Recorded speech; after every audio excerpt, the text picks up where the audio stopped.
Hey guys, my name is Rob, and today we're unboxing and reviewing the Turtle Beach Stealth Pivot. This is a wireless controller compatible with PC, which is also officially licensed for Xbox, but with a big catch, which is that it only works on Xbox via wired connection. This gamepad has one very unique feature, which is where it gets its name, but it also has some major drawbacks, partially due to that feature, but partially unrelated to it. We're going to get into all the pros and cons in this video, so let's open it up and check it out. I've owned and tried several headsets from Turtle Beach, but this is actually the first Turtle Beach controller I've purchased. I skipped the Stealth Ultra that came out a while back, so kinda unsure what to expect with this one in terms of overall quality. As soon as we open the box, we have a standalone instruction page that explains how to operate the pivot modules of the controller, which is where the name comes from. Then we have the USB-A to USB-C cable. This is a 10-foot braided cable, which is good to see. Next we have this box with the wireless dongle. It's a medium size number and does have a physical pairing button. The instruction manual is tucked into the back side of the box here, and this is a larger booklet style manual, so thankfully not one of the stupid fold out ones. And then all we have left is the actual controller, which they really have tucked in here. Nice that this worked out the way I typically unbox anyway, saving the gamepad for last. And once we finally get it out of the packaging, the controller has this info sheet hooked over the sticks to demonstrate how to rotate the sticks to accommodate the pivot modules. Let's go ahead and check that out first, since it is the unique aspect of this gamepad. The first thing you'll do is twist the sticks to lower them. They have a spring and will just kind of pop down. Then on the back, they each have a locking mechanism that you'll need to unlock. Then on the front side, you just twist the modules in place, and then turn the controller over again and lock the modules. And now what we have is essentially a fight pad with the D-pad in the typical position of the left thumbstick, added buttons on the left side for left and right thumbstick click, and then the ABXY buttons on the right, as well as two additional programmable face buttons, P1 and 2. Obviously we're going to go over this in detail and do some testing, but I just wanted to show the one big trick of this controller up front. To revert back to the original setup, we're just going to unlock the modules, rotate them the opposite direction, so toward the bottom of the controller, lock them back in place, and then twist the thumbsticks to raise them. As far as the components of these modules go, we have membrane ABXY buttons, as well as P1 and P2 buttons. We also have a membrane D-pad, which actually feels really good. I really like the design of this, and it is identical whichever way you have the module positioned. As far as the sticks, these are Hall effect, which is good, but they're also kind of weird. They're really short, and I know this was probably a necessity to accommodate the modular design they went with, but they're noticeably shorter than standard size sticks, and this feels like it could potentially be a major issue with the pivot. The bumpers feel really good, very clicky and responsive with a short travel distance, and the triggers feel fine. They're a little loud, but the resistance feels pretty standard, and these are analog triggers, but we do have trigger stops. Unfortunately, these are just physical trigger stops, and again, these are pretty loud, and it kind of just feels and sounds like what it is, plastic hitting plastic. I actually talked about this in my last video, but typically this is what you get with these types of trigger stops, and it just doesn't feel very satisfying. That's why I was kind of impressed with the physical stops in the Zeus 2, because they aren't mechanical, but they are quieter, and they just feel a lot better. We also have two rear buttons, P3 and 4, and I really wish there were 4 of them, but they are at least in a good place, and they feel great. As far as accessory buttons, we have the menu and view buttons. We have the plus button down here, which we'll get into, a share button in the middle center, and between the share and home buttons, we have this slider button, which is actually 3 different inputs. Moving the slider left is S1, moving it right is S3, and then pressing in the center is S2, which honestly I have a hard time doing between the share and Xbox buttons. Long pressing the Xbox button turns the controller on, which we're going to do now so that we can go through the functionality of the onboard screen. Generally speaking, I don't really care for screens on controllers, but this one is actually not bad. Pressing the plus button gets you into the screen menu. From here, you can use the left and right shoulder buttons to cycle through 5 onboard profiles. And then you can customize these profiles on the fly by pressing A to enter the menu. The first thing you'll see here is social alerts, which I don't currently have any, and I can't imagine I'll be checking from the controller anyway unless I'm playing on Xbox and it shows me party invites maybe. The D-pad cycles through the other menu pages, and the second one is button mapping. It shows P1 and P2, which are the additional face buttons on the right module when flipped, and P3 and 4, which are the 2 back buttons, and these are the only buttons on the controller you can remap. For the record, I didn't set the right button and right trigger to P1 and P2. These were set this way by default, which is appropriate and kind of cool for most fighting games. After button mapping, we have D-pad mapping, which allows you to set the D-pad to act as the left or right stick. Then we have the slider mapping, which is that multi-input button in the center. By default, the left slide is set to volume down, right slide is set to volume up, and pressing the center mutes the mic. Other options for these inputs are to increase or decrease chat mix, increase or decrease mic monitoring, and change EQ settings. The last page is for connection, which is kind of useful. There's a dongle setting where you can manually repair to the wireless dongle if needed, but there's also a smart device tab where you can pair to an Android device for playing, and also an app link tab where you can pair to a mobile device specifically to make use of the Control Center app for adjusting settings on the controller. You can actually do this while also connected to an Xbox or PC and make changes on the fly from your phone. Of course, you can also make the same changes here on the controller itself, so I'm not sure how useful this will actually be in practice. You can also customize all of these settings and several more with the Turtle Beach Control Center 2 app, which you can install on PC and Xbox, and it looks exactly the same on both. When you select the controller on the left, it takes you to this landing page, which shows an overview of the current settings for the profile that's equipped.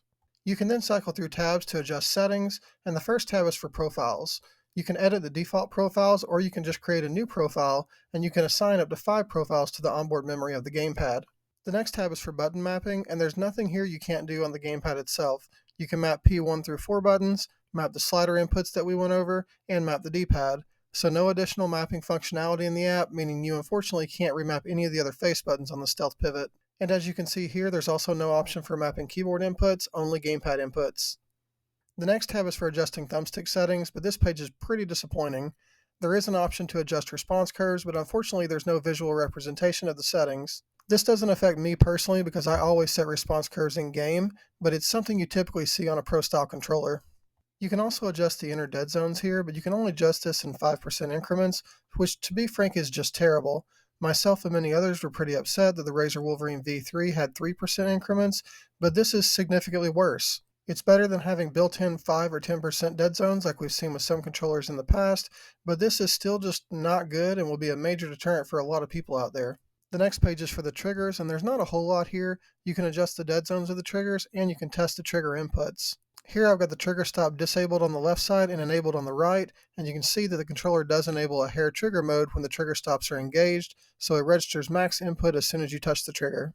The next tab is for audio, and you can adjust volume levels here, including the game volume, the mic monitoring level, the game chat mix, and also there's a slider button to mute the microphone. Then on the right side of the screen are the EQ settings, but just like with the thumbstick response curves, there's no visual representation here, and you also can't set custom EQ settings. The options you do have here are literally the same options you get with mid and lower end Turtle Beach headsets. You can test them out and see what works for you, but I generally end up defaulting to the signature sound, and I don't like superhuman hearing at all. It drastically reduces the quality of the sound and doesn't noticeably help with things like hearing footsteps, which is what you would assume it would do. The next tab is lighting, which lets you adjust the settings of the 2 lights on either side of the slider button. You can change the color, including setting a custom color. You can change the effect between static, breathing, and dynamic, which does a really annoying flashing pattern, and you can change the speed of the effect, assuming you're using something other than static.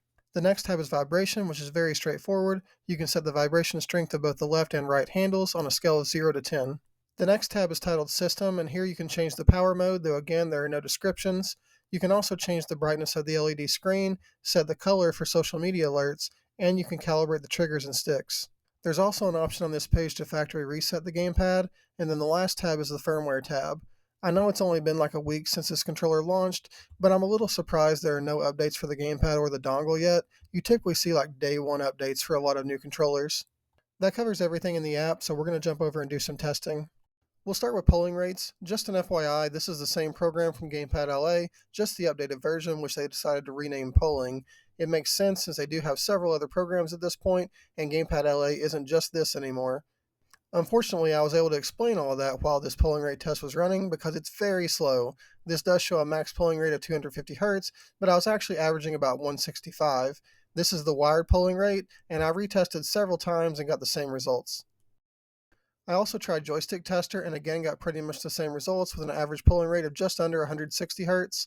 I honestly would have been pretty disappointed with 250 Hz, but the fact that we're not even getting close to that is just kind of sad. Based on the wired results, I wasn't really expecting much from the wireless testing, regardless of the fact that Turtle Beach is advertising the Stealth Pivot as having lag-free wireless connection on PC, so I wasn't surprised that we're getting 125 Hz with the dongle. The jitter is also about the same as the wired connection, which is to say pretty high. The circularity results were a bit more positive. As you can see, the sticks aren't bouncing back to a consistent resting value, but this is with the dead zone set to 0, and I have no noticeable drift in game. I did recalibrate the sticks, but that didn't have any effect on this test. The circularity test also looks pretty standard, with even shading in the diagonals, which is what you're looking for. Unfortunately, we don't have the option to set the sticks to a circular algorithm, so the standard or rectangular results here are all you're going to get. Lastly, I did run Stick Analyzer to test the resolution, and this is one of those gamepads where I repeated this a dozen times but could never get the program and analog points to line up. That said, even looking at the analog points, we're getting 425, which isn't crazy low like some of the controllers we've tested, but obviously is much lower than some of the top tier controllers. As far as in-game testing goes, the stealth pivot is kind of the definition of a mixed bag. For the games I play regularly, which are all FPS games, I kinda hate this controller. I feel super inaccurate with it, and I don't think it has much to do with the polling rate or latency of the controller, but more so with the sticks themselves. They're super low profile, and due to the height, I actually wasn't able to use control freaks because the clips actually touch the plastic outer edges in places, enough so that it's noticeable in game and definitely affects the movement of the sticks. The tension is also ridiculously low on these sticks. I think the lowest I've tested of any non-adjustable tension thumbsticks, which certainly doesn't help with the accuracy. The controller does have one big redeeming factor, and that is that this is without a doubt the best controller I've ever used for fighting games. Keep in mind I've never tried to search out the absolute best controller for that purpose, but the stealth pivot blows everything else I've tested out of the water. The D-pad is by far the most accurate I personally have ever tried. It's effortless to hit roll-offs and diagonals. Dragon punches are like legit hard to miss with this thing. The controller is also very comfortable. The rubberized portion doesn't provide as much grip as some controllers, but it just feels good, and even the plastics feel like good quality. I really like the additional front button placement on the right module, so I feel like I'm a kid again playing Street Fighter on a Sega Genesis, and honestly I love this controller for just this, the fightpad layout. The issue is that it's not just this. It's a $130 Pro controller that's only really good at the one thing. If that one thing were the main thing I played, I don't know, maybe it would be worth it. But honestly, I wish they had just made a wired fight pad with pretty much this layout and sold it for like half the price or less. As it is, for me at least, it would probably make more sense to pick up something like the Beitong C3, which you can snag on AliExpress for like $22, and they even sell replacement membranes for the buttons and D-pad. Would it feel as good as the Stealth Pivot? I don't know. I've never tried it, but it would certainly be a more cost-effective way to enjoy games that I don't consistently play on a daily basis. I hope this video helped you out, and if so, please subscribe if you haven't already. Likes are also appreciated, and I do try to react and respond to as many comments as possible. I'll be doing more reviews regularly, so I hope to see you back here again soon. Thanks for watching.